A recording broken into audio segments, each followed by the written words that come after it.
Nós queremos continuar falando sobre o sacerdócio de todos os santos. Eu queria que nós lêssemos juntos 1 Pedro 2,9. Vós, porém, sois raça eleita, sacerdócio real, nação santa, povo de propriedade exclusiva de Deus, a fim de proclamar-lhes as virtudes daqueles que vos chamou para a sua maravilhosa luz. E o 10 diz: vós sim que antes não erais povo, mas agora sois povo de Deus. Vós antes que não tinhais alcançado misericórdia, mas agora alcançastes misericórdia. Que Deus nos dê graça, capacidade, condições de compartilhar um pouco desse tema aqui juntos. Agora são 8h30. Nós temos aqui um horário de respeito, de limite para os nossos irmãos que vão voltar, mas creio que é tempo suficiente para compartilhar aqui. Eu, pensando nesse tema, sacerdócio de todos os santos, desde a hora que o Senhor colocou ele em meu coração, eu fiquei pensando nas formas de abordar, porque você pode abordar um tema de muitas maneiras. Eu fiquei com essa possibilidade aqui de compartilhar sobre isso, sobre a nossa herança, como nós chegamos até aqui. Irmãos, é inegável que todos nós sofremos influências. Todos nós carregamos, chegamos aonde estamos, com algumas coisas na mochila. Às vezes você tem o jeito do seu pai, às vezes você tem o jeito da sua região, você fala daquele jeito, você tem costumes que se faz ali, não se faz em outros lugares, não é assim? É ou não é? Olha para aí, gente. Quem é que fala assim? Oxê. Nós trazemos, nós temos heranças, nós temos costumes, nós herdamos. Mas se fazemos isso com respeito ao sotaque, se fazemos isso com respeito à alimentação, se fazemos isso com respeito às vestimentas, será que é difícil de imaginar que também temos esses traços que carregamos com respeito à questão da religião, do culto a Deus? Nós herdamos coisas. Pensando ou não, nós herdamos coisas. Querendo ou não, nós trazemos coisas. E essas coisas, quando não são agradáveis a Deus, elas precisam ser mudadas, transformadas. Quando elas são agradáveis, elas continuam. Quando elas não fazem nem mal, nenhum nem bem, elas podem ficar ali. Mas nós temos herança. A igreja tem uma história diante disso. E nós fazemos parte dela. Não pensemos nós aqui que toda a comunidade cristã da terra vem passando de geração em geração os seus costumes, mas nós não. Nós somos daqueles assim que não temos o cheiro de ninguém. O único cheiro que nós temos é de Jesus. Alguém pensa assim? Não. Nós temos parte nessa história. Essa história existe, real. E nós temos uma partezinha dela, um pouquinho, dependendo de onde você vem. Se você, por exemplo, se converteu ao Senhor Jesus, tendo morado a vida toda numa casa católica, você tem alguns jeitos, alguns traços de como fazer algumas coisas. Se você se converteu ao Senhor Jesus vendo de um lugar onde o ateísmo reinava, você tem uma maneira de ser. É normal que você se mostre ali sem nenhum tipo de vício, ou sem nenhum tipo de toque com respeito à religião. Se você veio de um lugar a outro, de um lugar a outro, de um lugar a outro, você traz consigo. Nós temos parte dessa história. A Igreja de Jesus, ela nasceu mais ou menos no ano 30 depois de Cristo. Pode ter sido no ano 29, pode ter sido no ano 31, não importa. Vamos pensar que foi no ano 30. Jesus nasceu, viveu 33 anos e morreu. Depois da sua morte, 40 dias depois, 50 dias depois, o Espírito Santo desceu, ali nasceu a igreja. Entenda isso, a igreja nasceu no dia de Pentecostes, no ano que Jesus morreu. Então, depois da Páscoa, 50 dias depois, tem a festa de Pentecostes. Esse é o calendário judaico. A festa da Páscoa, dos pães asmos, acontece no dia, 50 dias depois, acontece a festa de Pentecostes. A igreja nasceu naquele dia, mais ou menos. Quantos anos atrás? Mais ou menos. Quantos anos atrás? 2.000 anos. Podemos dizer isso? Esses 2.000 anos a igreja teve várias características dentro de períodos bem definidos. Existem muitas maneiras de você ver esses períodos da igreja. Por exemplo, tem esse, mas tem esse. E eu faço a opção, assim, para o meu entendimento, minha compreensão, de ver esses 6 períodos, porque eles são marcados por 6 eventos históricos, que todo mundo conhece na história. E aqui rapidinho eu quero falar dessas 6 igrejas, mas rapidinho mesmo, porque não são informações assim tão importantes, são informações que realmente nos dão uma clareza, mas elas não são aquelas coisas de maior importância. A igreja chamada de Igreja Apostólica, ela existiu desde o dia que ela nasceu. Qual foi o dia? No ano 30, depois de Jesus, e ela passou até o último apóstolo morrer. Quem foi o último apóstolo que morreu? Apóstolo João. Ele estava exilado em qual ilha? Na ilha de Patmos. Ele tinha mais ou menos 95 anos quando foi exilado, e ele morreu por morte natural. Foi o único apóstolo que morreu de morte natural. Todos os outros foram martirizados. João morreu de morte natural, mais ou menos ali 100 anos. Então ele viveu, João, o primeiro século da igreja. Então a era da igreja chamada apostólica é a era em que os apóstolos estiveram vivos até o último apóstolo. Isso é histórico. E essa igreja, queridos, eu não tenho que me esforçar muito para dizer para vocês que era a igreja mais preciosa de todos os seus momentos. É a única igreja que teve as pessoas que viram Jesus, que tocaram em Jesus, que sentiram Jesus pessoalmente. Quando João estava ali, e qualquer pessoa, lá no ano 90, que tinha a oportunidade de conversar com João e dizer assim: você esteve com ele, você sentou com ele, você ouviu, você viu quando ele fez isso, você encostou sua cabeça no ombro dele. Então você imagina facilmente que essa igreja foi uma igreja muito, muito privilegiada, amém? Amém. Qualquer um de nós gostaria de ter tido um tempinho desse assim. Eu não queria muito não, queria só aquela viagem no caminho de Emaús, aquela noite conversando, tendo o coração aquecido, escutando ele falar, depois sentando com ele, e cada escritura que ele falava, o coração aquecia, até que ele partiu o pão e os olhos se abriram, e eles perceberam que era o Senhor, e o Senhor já não estava entre eles. Eles voltaram na mesma hora, à noite, naquela estrada que não estava asfaltada ainda, até chegar em Jerusalém e dizer: nós vimos o Senhor, é verdade, ele ressuscitou.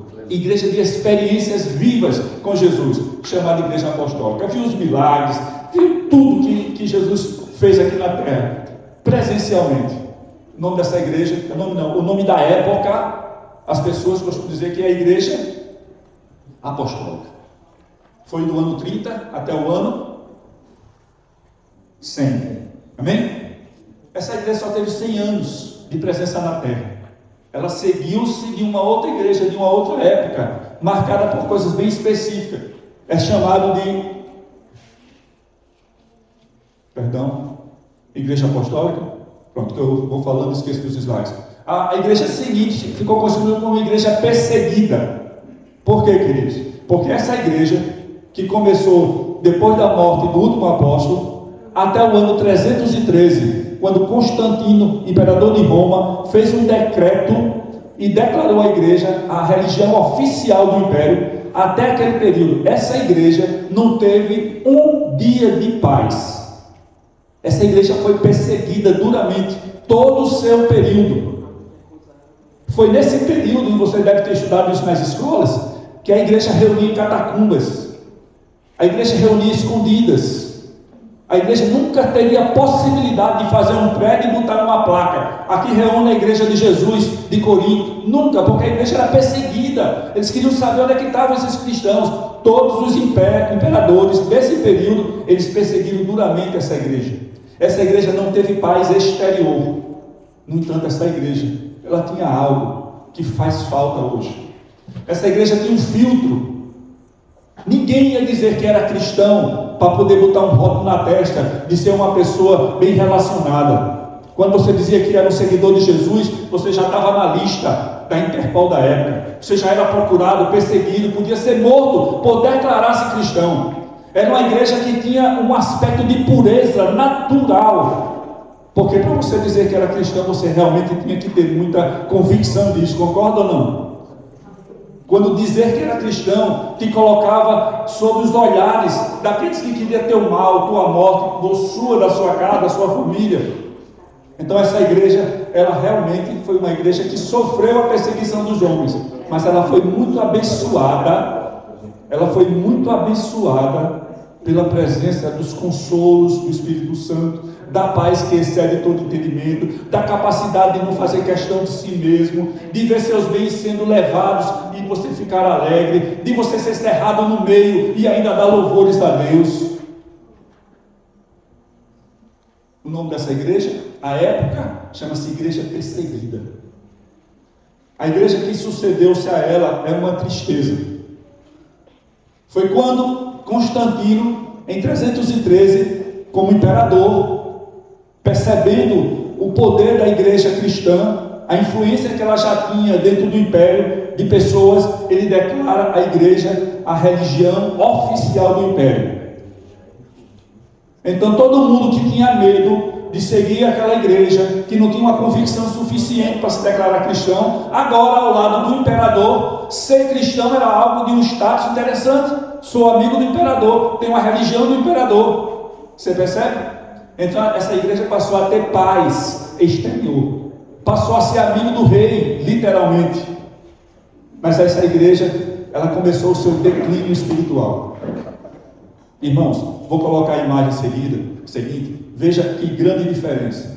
Em 324, presta atenção, 312, a igreja era perseguida. Em 324, Constantino construiu essa igreja, esse prédio.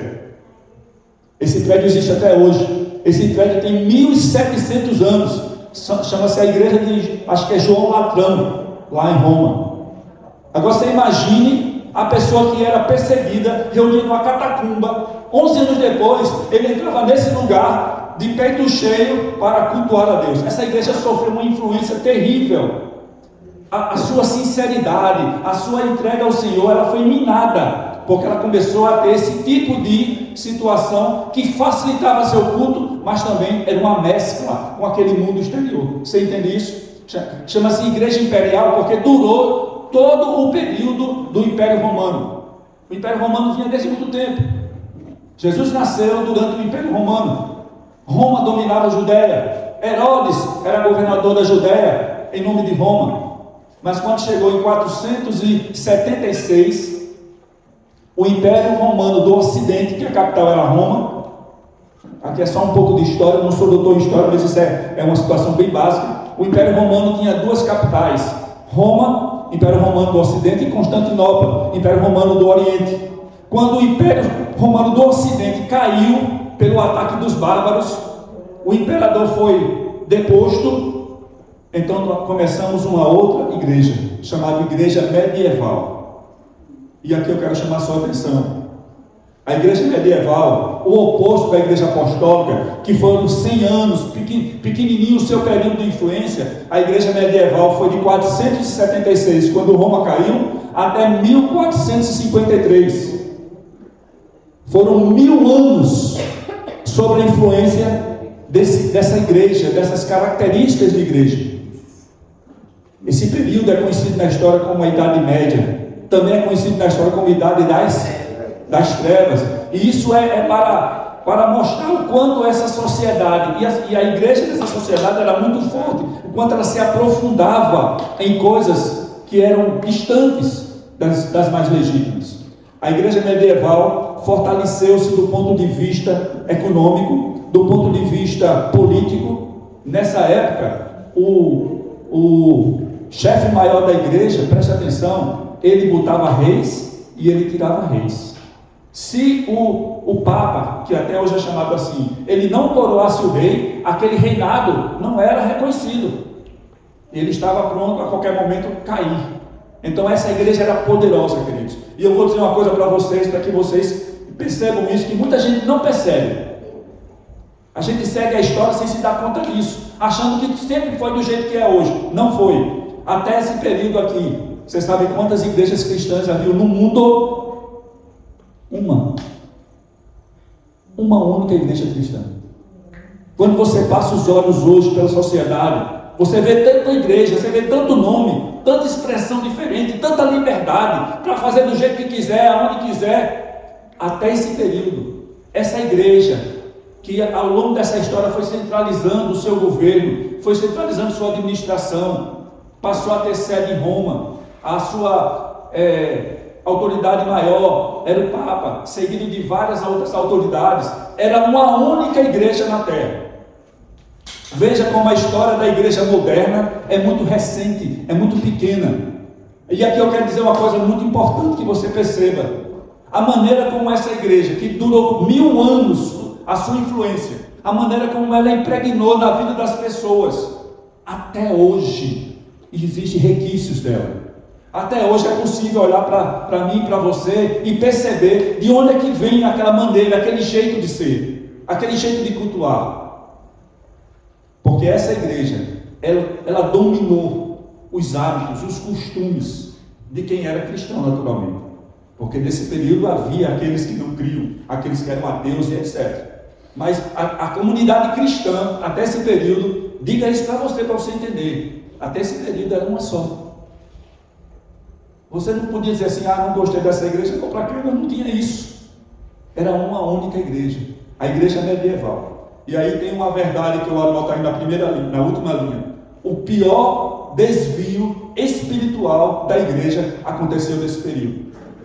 O pior desvio espiritual. Se você fizesse um gráfico e fosse colocando os desvios espirituais de cada época da igreja, quando chegasse no medieval, era igual aquele exame do coração, ele dava um pico lá para cima.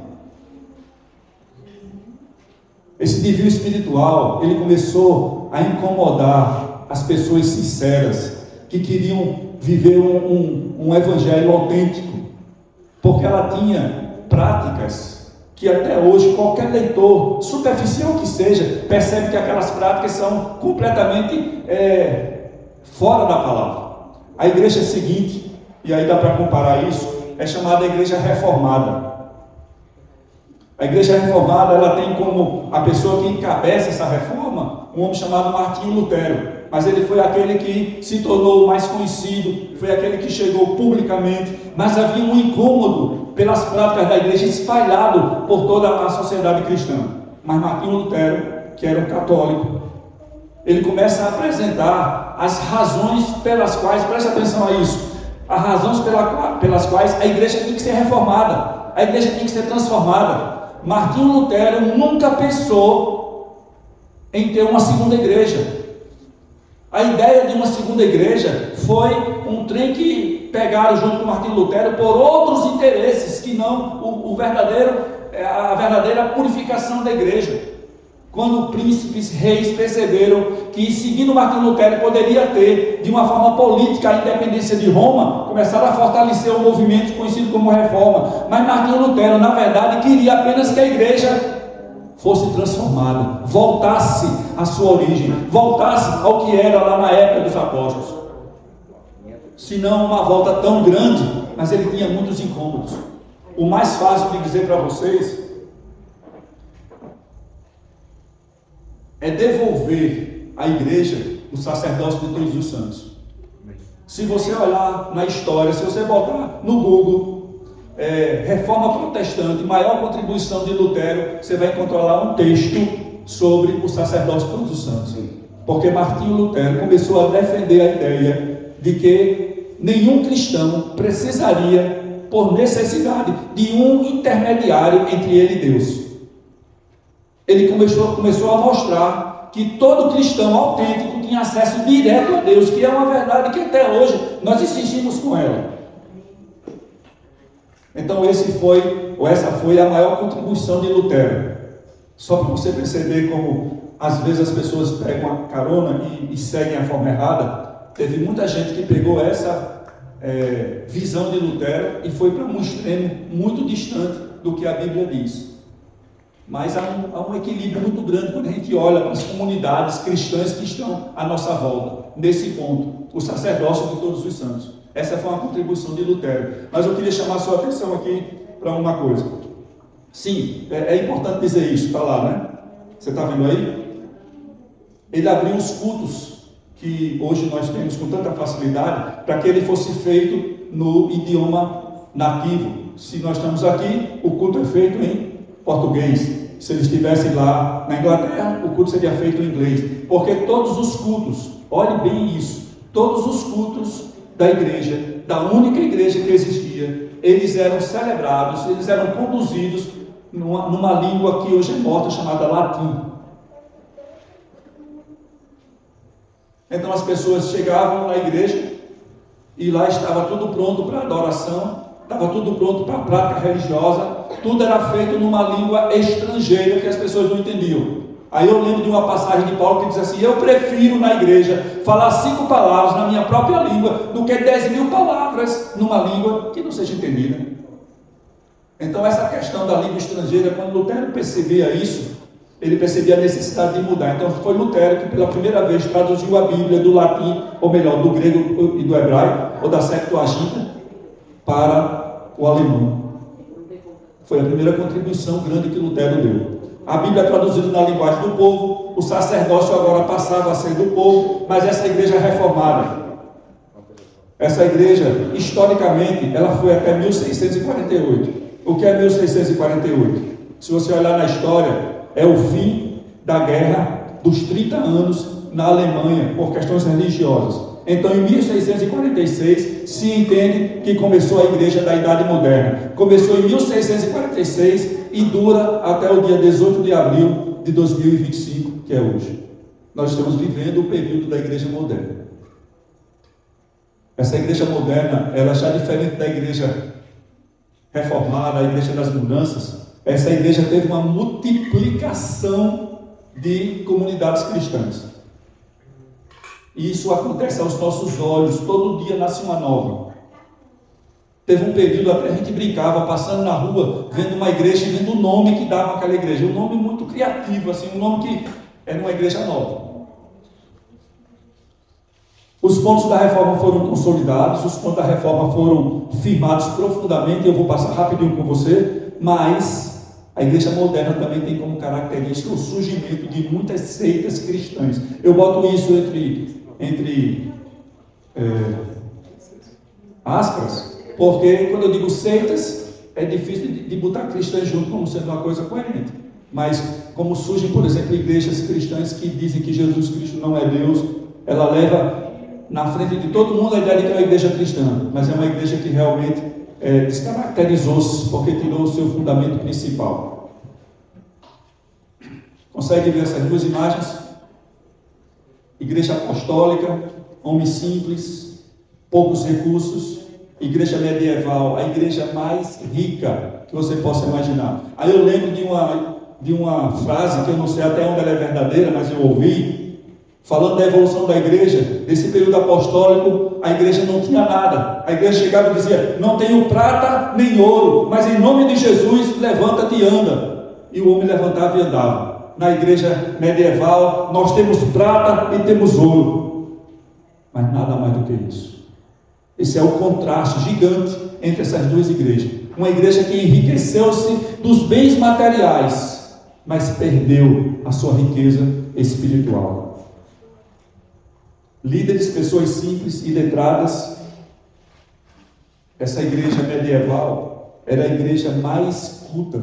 Era comum naquele período que os filhos de reis fossem entregues para que a igreja educasse. A melhor educação estava entre os religiosos.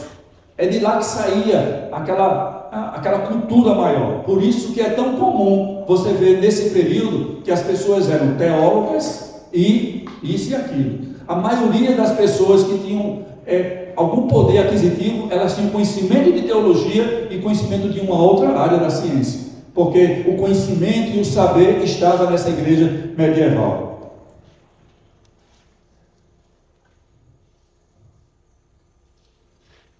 Vou colocar aqui uma avaliação rápida, provavelmente repetindo aqui. Igreja medieval, nesse período a igreja era uma só. Seus ensinos e práticas foram muito enraizados pelos 1000 anos. Durante a reforma, a igreja iniciou uma contra-reforma. Você entende o que é isso? Contra-reforma é o seguinte: quando a igreja católica se deu conta de que estava perdendo muitos fiéis, porque aquilo que estava sendo apresentado pelos reformadores era de verdade algo que atraía as pessoas, eles começaram a fazer as mudanças na igreja. Foram várias mudanças, diversas mudanças. Mas uma delas, e a mais recente, que alguns aqui até viram, foi em 1960. Eu não era nascido ainda, mas meu pai viu isso, Zenildo viu isso. A igreja parou, preste atenção, 1960 fazem quantos anos? 65 anos.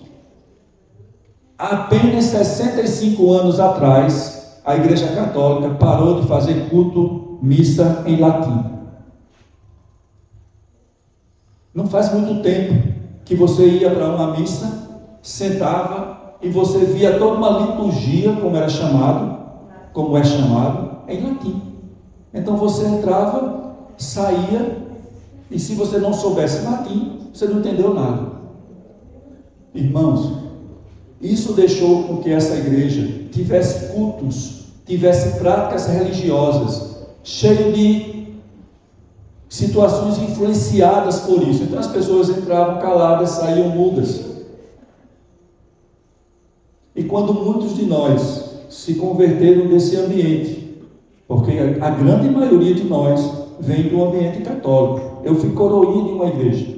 Eu ajudava o padre a colocar os ingredientes ali na mesa do padre.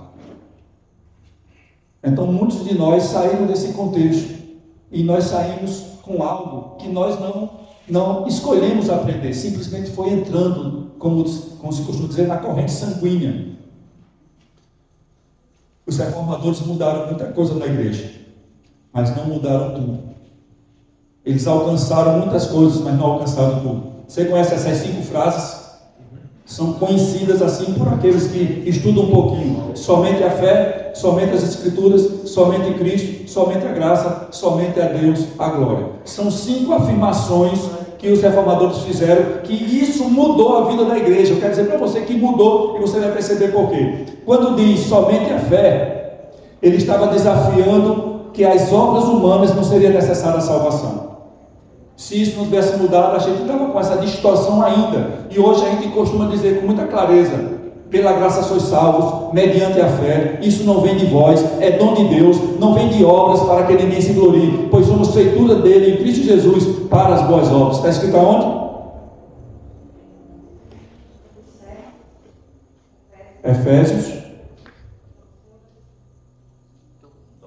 2, 8 e 9. Então, quando a gente diz somente a fé, é um resgate importante, porque antes as boas obras eram mostradas como sendo necessárias para a salvação. Quando diz somente a Escritura, isso é muito importante, porque isso desafiava uma coisa chamada tradição da igreja.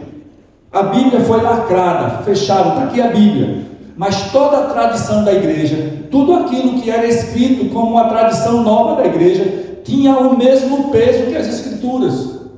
E hoje nós costumamos dizer que a nossa única regra de fé, quer dizer comigo? Nossa única regra de fé é a Escritura. Nós não vamos basear nossa fé na palavra do pastor. Nós não vamos basear nossa fé na palavra do conselho da igreja. Nós não vamos basear nossa fé na palavra dos líderes mais antigos. A Escritura é o que norteia a nossa fé. Qualquer outra palavra é para esclarecer, é para trazer um entendimento daquilo que a Escritura revela. Então isso é muito importante. Somente Cristo, isso desafia qualquer outro mediador. Somente Cristo. Só há um mediador entre Cristo e os homens. Qual é o nome dele?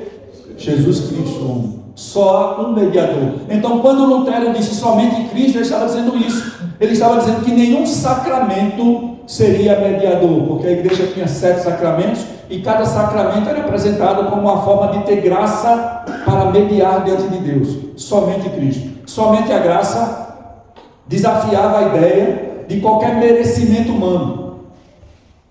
Olhe para o seu irmão do lado. Ele não merece ser salvo pelos merecimentos dele. Nem eu, nem você, nem ele. Nós somos salvos sem mérito algum, pela graça e pela misericórdia de Deus. Isso foi reformado, restaurado. Somente a Deus a glória, a ninguém mais, somente a Deus a glória. O próprio Jesus Cristo, em um momento, diz: depois que todas as coisas foram sujeitas a Ele, o próprio Jesus, se sujeita, entrega e se sujeita ao Pai, para que Ele seja tudo em todos. Irmãos, se você nunca viu isso junto desse jeito, você perceba isso e comece a confessar isso de forma muito clara. Somente a fé, somente as Escrituras, somente Cristo, somente a graça, somente Deus. São essas verdades? Não, tem tantas outras. Martinho Lutero pregou lá na porta da catedral 95 teses. São 95 pontos. Alguns nem entendem. Era muito do momento que eles viviam, mas incomodava aquele irmão católico. Ele pregou lá. Mas esses 5 aqui são importantes que a gente entenda. Uma grande contribuição de Lutero, então, repetindo o que eu disse lá no começo, foi o sacerdócio de todos os santos. Parece que eu estou começando a pregar agora, mas o meu objetivo é mostrar como essa herança influencia nossas práticas e que precisamos, com consciência, aprender a viver as verdades de Deus. Nós precisamos sempre desconfiar se o que eu faço bate realmente com aquilo que Deus quer. Se eu não estou simplesmente repetindo aquilo que alguém fez antes de mim. Se eu não estou simplesmente repetindo aquilo que os outros estão fazendo. Gabriel apresentou hoje aqui, entre a sua palavra, uma informação importante sobre os de Bereia. Atos capítulo 17, versículo 11. Os de Bereia eram mais nobres do que os de Tessalônica. Por quê? Porque eles examinavam cada dia o que se dizia. Paulo chegou a Bereia, começou a pregar as verdades, os bereanos ouviram e foram lá nas Escrituras examinar para ver se era daquele jeito. Nós precisamos aprender a viver com consciência as verdades de Deus. Vou dar aqui alguns exemplos, queridos. Lucinho falou na sua oração ou na sua palavra sobre isso. Confessai vossos pecados uns aos outros e orai uns pelos outros para seres curados. Muito pode, em sua eficácia, a súplica do justo. Isso aqui é uma prática de sacerdotal, sim ou não? Qual é o que é que o sacerdote faz quando está fazendo isso? Está fazendo o quê? Ele está intercedendo. É um sacerdote intercessor que foi convocado hoje aqui. Irmãos, eu não sei se você já ouviu falar do confessionário. Já ouviu falar desse lugar? Há muito tempo atrás, ou talvez até hoje ainda exista, um lugar onde tem uma portinha que uma pessoa entra, fecha uma cortina, outra pessoa entra pelo outro lado e não é visto por ninguém que está do lado de fora, e ela começa a fazer confissões. Não tem nada errado em confessar pecado, viu, querido? O que tem errado é pensar que eu só devo confessar a uma pessoa específica. Aqui está dizendo: confessai vossos pecados uns aos outros. Nós precisamos compreender que isso está nas Escrituras e que isso é uma prática sadia. Eu chego para o irmão que eu dou a ele crédito, um irmão que eu confio na vida dele. Eu chego para ele e digo: meu irmão, eu preciso abrir aqui meu coração, preciso dividir algo com você, preciso passar aqui para você uma coisa que está acontecendo. E ele começa a confessar, porque o pecado adoece, o pecado traz depressão, o pecado traz uma série de doenças que a pessoa somatiza, e ele começa a compartilhar, a confessar. A pessoa escuta e ora por ele, e essa oração da fé vai fazer ele ser curado, liberto. Isso foi dito já, sim. Isso já é prática nossa, sim. Mas existe um requisito muito grande, presta atenção a isso. Muita gente, quando percebe uma pessoa numa situação dessa, já começa a terceirizar o serviço. Irmão, você precisa falar com alguém. O alguém é você. Irmão, eu queria que alguém lhe ouvisse, que ele orasse por você. O alguém é você. Então isso precisa ser pleno. Se eu sou sacerdote de Deus, eu tenho acesso a Ele. Se eu sou embaixador do Rei, eu tenho acesso a Ele. Eu escuto de forma muito séria aquela confissão, aquela palavra. E sou eu que vou orar. É nesse contexto que diz que Elias era um homem comum, sujeito às mesmas paixões que nós. Mas ele orou. E o que aconteceu? Não choveu por 3 anos. E ele orou de novo e choveu. E ali está dizendo o seguinte, presta atenção: o Elias, um homem comum, que fez isso, é para mostrar que eu e você também podemos fazer isso. Também podemos chegar naquele trono de graça e interceder por aquele que está ali, e fazer isso como alguém que realmente agora está tomando para si e está levando até o Pai, e orando, intercedendo e pondo as mãos sobre ele. Mas isso é uma prática que nós já avançamos um pouco, mas preste atenção, nós precisamos avançar mais, nós precisamos ir adiante nisso, nós precisamos multiplicar os confessionários. Você está entendendo o que é isso? Que você seja aquela pessoa tão espiritual, que é uma pessoa recomendável para ouvir outro.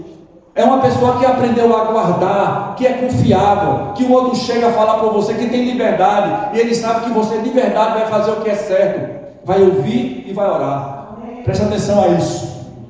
Deus não tem prazer nenhum em revelar segredos, mas o homem se gaba de poder dizer as coisas. Nós precisamos aprender isso. Fulano, você quer saber aqui uma coisa que eu ouvi? O homem se gaba disso. Deus não tem prazer nenhum em revelar segredos. Você já pensou se Deus tivesse prazer em revelar segredos?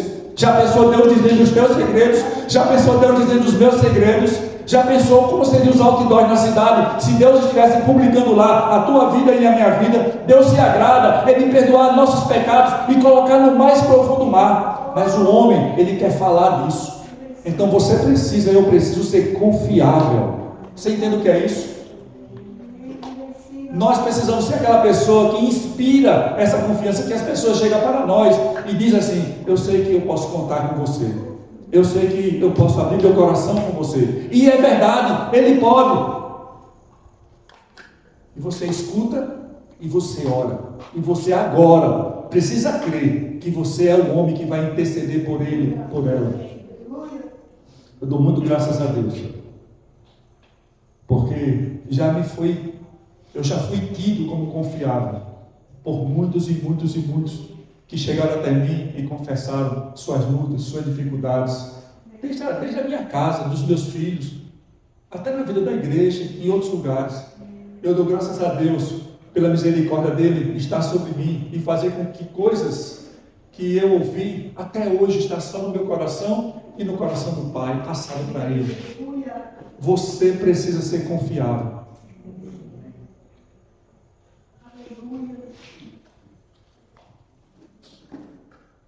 Nos ensinos, habite ricamente a palavra de Cristo, instruí-vos e aconselhai-vos o quê? Mutuamente, em toda sabedoria. Irmãos, todos nós aqui somos habilitados pelo Espírito Santo para instruir um ao outro. Todos nós aqui somos habilitados pelo Espírito Santo para ensinar ao outro. Não pense que eu estou falando de você abrir e dizer essa palavra no grego quer dizer isso. Essa palavra aqui foi usada a primeira vez tal dia. Não é isso. É você abrir a palavra e ensinar o certo, o errado, o que abençoa, o que agrada a Deus, o que desagrada a Deus. Instruí-vos e aconselhai-vos mutuamente. Essa palavra cai do céu para essa igreja, para que você viva isso em relação um ao outro. Mais uma vez, muitas vezes, nós chegamos para a pessoa e dizemos para ele: rapaz, eu quero que você fale com fulano. E aí você já vai terceirizando de novo o serviço. Ou quero que você vá na minha igreja para você ouvir. Não tem nada de errado em vir na igreja. Eu sempre digo que é para chamar, para estar junto, porque a igreja tem um testemunho coletivo. Não tem nada de errado eu pedir ajuda de um outro irmão. O único erro está em eu me achar incapaz. O único erro está em eu me furtar a fazer. O único erro está em eu dizer: espere, porque você precisa disso aqui. Mutuamente. Agora, sabe qual é um problema grande aqui? É eu não dar para o meu irmão a autoridade que ele tem. É eu desfazer daquele irmão, achar que ele é inferior a mim, então ele não pode falar comigo. Mas se eu me comportar com humildade, eu posso ser ensinado por qualquer um. Eu acho que a atitude de humildade é a atitude imprescindível para quem quer aprender. Eu vivo isso o tempo todo, eu procuro viver. Vou dar um pequeno exemplo, certo? Nós estamos montando esse cartaz que está aqui atrás. E com os irmãos que estavam aqui, a gente conversando, éramos talvez 4 que estavam ali tentando botar ele no lugar. Eu já tinha dito que o melhor era juntar. Você sabe que é uma emenda isso aqui, está emendado, são 2 cartazes. Percebe daí? Percebe não, né? Eu disse que era melhor emendar, deixando uma marca branca no meio que tinha, porque a marca fazia divisão. Aí chegou um irmão e disse: rapaz, o melhor é cortar, se você quiser eu corto. Eu disse: corte logo. Depois que ele cortou e colou, é que eu vi que do jeito que eu ia fazer, eu ia separar a cabeça das pessoas, porque realmente é a continuação da cabeça de um e de outro que passa ali. Aquela taja branca que eu disse para quem estava comigo e o pessoal engoliu, é que separava a frase de cima da frase de baixo. Mas se eu não estiver pronto para dar autoridade ao outro, eu vou manter a minha palavra e vou dizer: não, é assim mesmo. Você precisa dar autoridade ao seu irmão. Você precisa deixar ele entender que ele pode lhe ensinar. Você precisa dar a ele a confiança de que ele pode cuidar de você. Mas nós já temos boas experiências disso. Precisamos de mais. Já temos boas, mas precisamos de mais. Mas o que eu vou dizer para vocês agora é o que eu acho, nesses dias, que mais nós precisamos reformar, melhorar, corrigir entre nós. É a adoração a Deus. Nisso aqui, é minha opinião, é minha visão. Quando eu olho para a igreja de Deus, na maioria das vezes, não são todas, eu vejo que muitos da igreja estão com uma atitude de adoração bem distante daquela que deveria estar. Eu vejo muitos cantando, eu vejo muitos que, enquanto cantam, falam, com o outro conversa. Já disse isso, vou repetir como me incomoda. Se você entrar por essa sala, nós estivermos em culto adorando, sabe o que nós estamos fazendo? Falando com o Rei dos Reis. Sabe o que nós estamos fazendo? Adorando aquele que disse que está presente.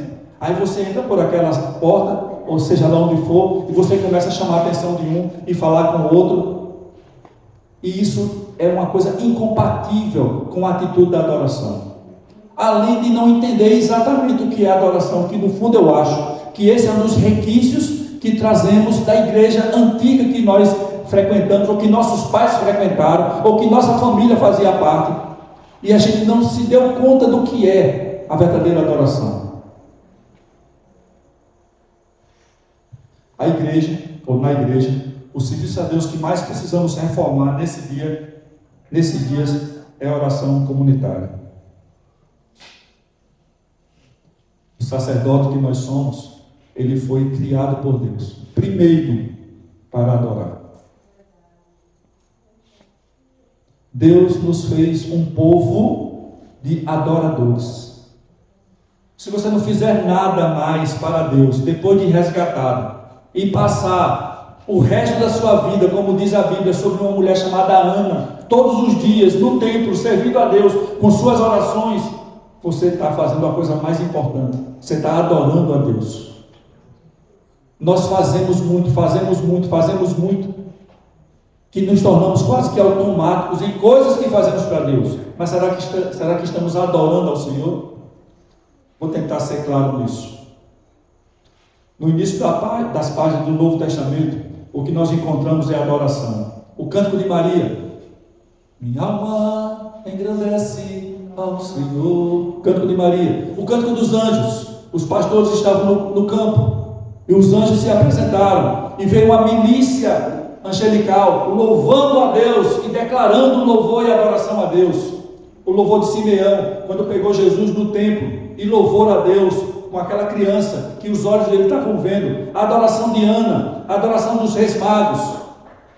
Às vezes eu penso que a igreja entende que essa questão de adoração, de cantar, nem precisa disso, gente. Eu já ouvi pessoas dizerem assim: eu nunca nem vi na Bíblia as pessoas com essa cantoria toda. É por falta de percepção da Bíblia. É porque só está lendo os títulos da Bíblia, não está percebendo o que acontece nas entrelinhas dela. O Novo Testamento, ele é inaugurado com adoração. Adoração de homens, adoração de anjos, adoração de mulheres. Os reis magos eram homens que vieram de longe para adorar Jesus. As mulheres adoraram Jesus. Os anjos adoraram Jesus. Quem mais você quer? para que você entenda que toda a criação de Deus foi feita para adorar o Senhor. João capítulo 4, nós encontramos a primeira ministração sobre a adoração da Bíblia. Ensino sobre a adoração. Foi dado por Jesus. Não precisa abrir, o texto está aí. Disse Jesus à mulher: podes-me crer, podes crer, que a hora vem, quando nem neste monte, nem em Jerusalém, adorareis o Pai. Vós adorais o que não conheceis, nós adoramos o que conhecemos, porque a salvação vem dos judeus. Mas vem a hora e já chegou que os verdadeiros adoradores adorarão o Pai em espírito e em verdade, porque são estes que o Pai procura para seus adoradores. Isso passou, isso acabou, Deus não procura, Deus não quer, Deus não faz questão disso. Deus é espírito e importa que os seus adoradores o adorem em espírito e em verdade. Antes de passar aqui, eu quero fazer um comentário, porque eu estou vendo que meu tempo está sendo apressado. Você não adora o que você não conhece. Você não adora a quem você não conhece. Jesus disse: vós adorais o que não conheceis. Nós adoramos o que conhecemos. Eu vou esquecer aqui meu esboço para pular um pouquinho. Qual foi o seu encontro com Jesus? Porque quando aquele homem cego de nascença teve os olhos curados da cegueira, ele estava longe daquele que o curou. Quando ele voltou, que encontrou Jesus, Jesus disse: crês no Filho do Homem? Ele disse: Senhor, quem é para que eu possa crer? Ele disse: sou eu que tu vê agora. Ele adorou Jesus ali. Ele conheceu Jesus ali, ele adorou Jesus ali. E agora ele tinha o que dizer para as pessoas: eu era cego, agora vejo que me curou foi Jesus. Aquele homem rompeu com todo tipo de limitação. Aquele homem rompeu com todo tipo de prisão que ele pudesse ter, com respeito às maneiras de fazer aquilo, de como ele deveria adorar, de como ele deveria agradecer. Não tinha mais limite para ele. Ele agradecia o Senhor. Quando os 10 samaritanos foram curados, quando os 10 leprosos foram curados, que Jesus disse: ide, eles foram, voltou só um estrangeiro, ele se lançou aos pés de Jesus e adorou. Quando Pedro terminou a pesca maravilhosa, que viu que era Jesus, ele disse: Senhor, se aparte de mim, porque eu sou um homem pecador. Quando o nosso encontro com Jesus revela quem Jesus é e quem nós somos, a partir daí não vai faltar motivos para adorar, não vai faltar liberdade para adorar. Muita gente não tem liberdade para adorar, e eu lhe pergunto por quê. Eu digo a você por quê. Porque o Jesus que você conhece não é maior do que o que te prende nessa atitude de adorador. Se o Jesus que você conhecer foi aquele que disse: mulher, vá em paz, eu não te condeno, você está livre, você nunca mais terá falta de motivo para adorar o Senhor. Você não vai se preocupar com os olhares, você não vai se preocupar com o que dizem. Está olhando aí esse perfume? Esse perfume custa 300 denários, daria para passar o ano todo dando comida para os pobres. Mas ela não está nem aí com isso. Ela está na presença daquele que é mais importante para ela do que tudo. Então, a primeira razão, a primeira coisa que vai mudar nossa adoração é quando nós conhecemos a quem adoramos. Enquanto os nossos olhos estiverem nublados, enquanto o nosso entendimento estiver nublado, nós não vamos ter a atitude de oração libertadora. Eu não estou falando para agir de uma forma sem ordem. Quando você olha algumas situações, as pessoas vão para um extremo absurdo, mas pessoas que não conseguem levantar as mãos para Deus, pessoas que acham que é errado chorar quando está na presença de Deus em oração, acham que isso é sentimentalismo. As pessoas que acham que é errado se ajoelhar durante um culto para orar ao Senhor. Aí nós vamos ver que tem muitas coisas que nos prendem nessa atitude nossa. E eu vou dizer porque nós precisamos mudar, preste atenção a isso. Nós precisamos mudar, querido. Você sabe por quê? Porque Deus habita no meio dos louvores. Deus habita no meio dos louvores de Israel, diz a palavra. O salmista não disse: Deus habita no meio dos louvores celestiais. Lá no céu, onde os anjos, querubins e serafins estão louvando e adorando, Deus habita ali. Deus habita no meio dos louvores de Israel. E eu digo a você: Deus habita no meio dos louvores da igreja.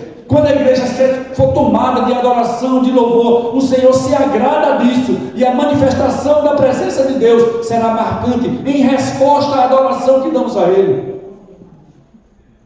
Muita gente ignora quando você está num determinado lugar e vê um louvor muito bem organizado, vê um movimento muito bem preparado.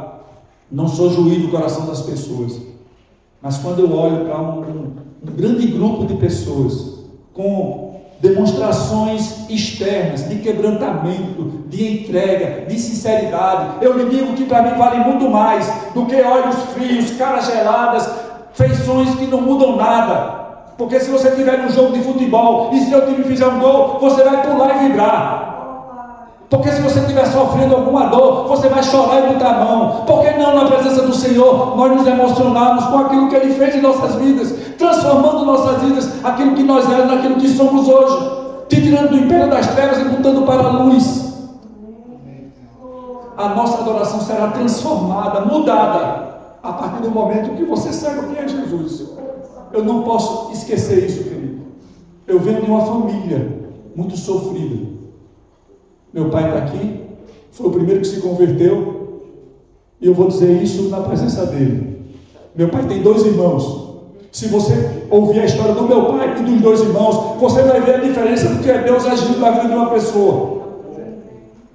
Esse homem de 86 anos aqui, gozando hoje de uma vida boa, tranquila, cheia de alegria, cercado de tranquilidades. Quando ele olha para os irmãos dele, ele sabe a luta que eles vivem. E eu vou dizer a você, não é porque eles tiveram um pai e uma mãe diferente, não. Não é porque eles tiveram acesso às coisas diferentes, não. É porque eles não tiveram um encontro com Deus transformador, que mudou da água para o vinho.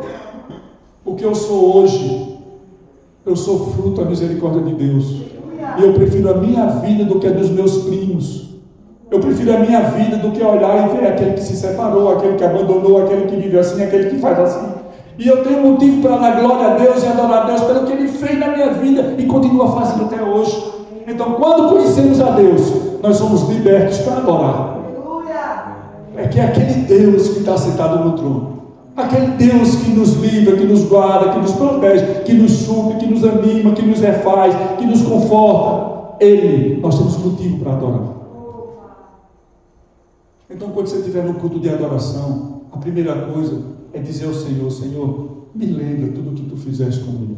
Me lembra o que eu era e o que eu sou hoje. Eu quero chegar na Tua presença trazendo a gratidão pelo que o Senhor fez. Eu quero chegar na Tua presença para louvar os Teus feitos, engrandecer os Teus feitos na minha vida, mas também na vida do meu irmão, da minha irmã, da minha irmã, da minha irmã, do meu irmão. Sim, Senhor. Primeira coisa que Jesus disse para essa mulher é que a adoração verdadeira precisa vir ou vem quando conhecemos a quem adoramos. Eu anotei aqui algumas coisas que eu não vou poder compartilhar, mas só para você saber disso. Por meio de Cristo, Deus nos fez para o louvor da sua glória, a fim de sermos para o louvor da sua glória, nós que de antemão esperamos no amado. Efésios 1:12.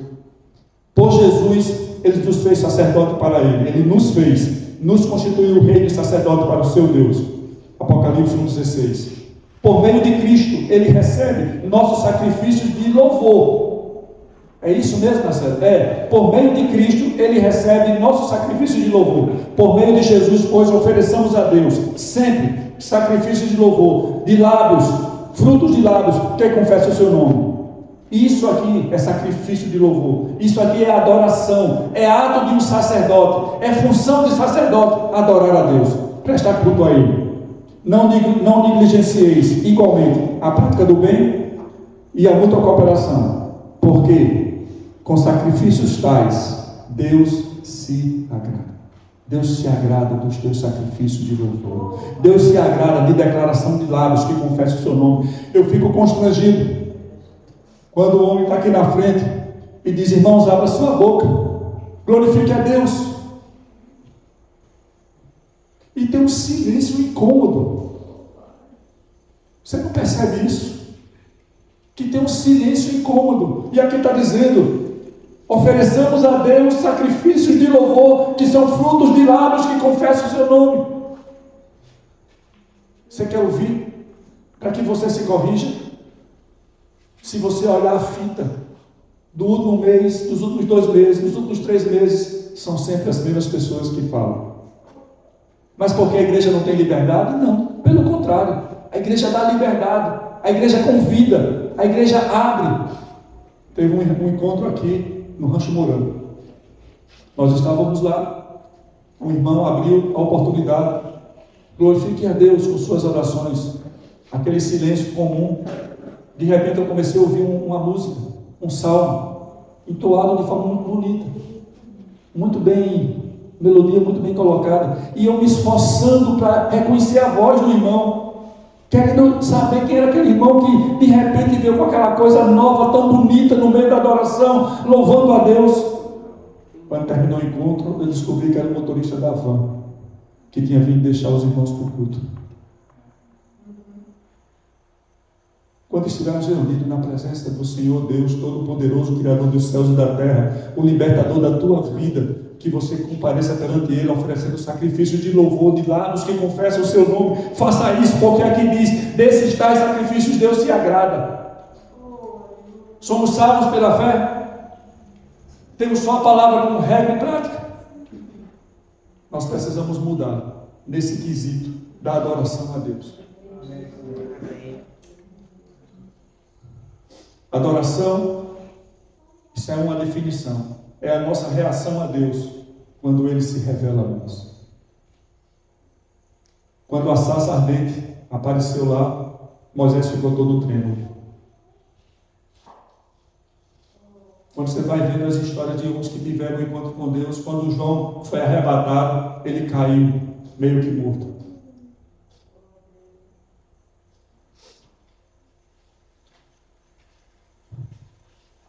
Vou deixar vocês verem aqui. Vou dizer isso aqui que é muito importante. Eu também quero ver isso curado. Adoração não é genético. Meu filho não será um adorador porque eu sou. Seu filho vai ser um adorador quando ele tiver os olhos postos em Jesus e conhecer Jesus. Ensine seu filho acerca disso. Pequenininho do seu lado. Falo aqui aos pais de crianças pequenas. Ensine acerca de adorar. Ensine quem é o alvo da adoração. Sabe por que papai está dizendo isso, filho? Não é porque o tio da frente chamou para cantar. É porque papai e mamãe creem de verdade naquele Deus que está falando ali. A experiência com Deus é que gera adoração. Então meu filho precisa. Vou passar aqui rapidinho, certo? Tem tanta coisa aqui que eu queria falar. A gente pode tomar um pouco de tempo para falar disso amanhã.